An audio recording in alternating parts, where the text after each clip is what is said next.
আসসালামু আলাইকুম। আজকে আমি অসাধারণ সুস্বাদু বিকালের নাস্তা নিয়ে হাজির হয়ে গেলাম।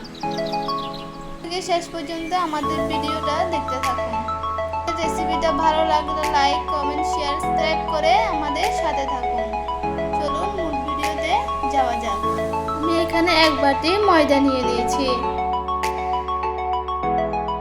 কিছু ইস্ট পাউডার নিয়ে নিয়েছি, লবণ নিয়ে নিয়েছি, পরিমাণ মতো তেল দিয়ে দিচ্ছি।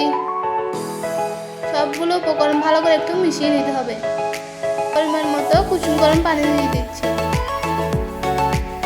ভালো করে হাত দিয়ে মেখে নিতে হবে। উপরে একটু তেল লাগিয়ে দিচ্ছি। কিছুক্ষণের জন্য রেস্টে রেখে দিব। এখানে কিছু সিদ্ধ করা আলু নিয়ে নিয়েছি। ভালো করে ম্যাশ করে নিতে হবে হাত দিয়ে।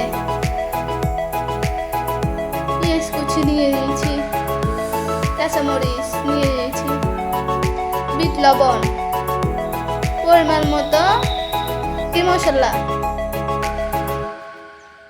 হাত দিয়ে একটু মেখে নিব। চাট মশলা দিয়ে দিলাম। একটি ডিম ভেঙে দিয়ে দিচ্ছি।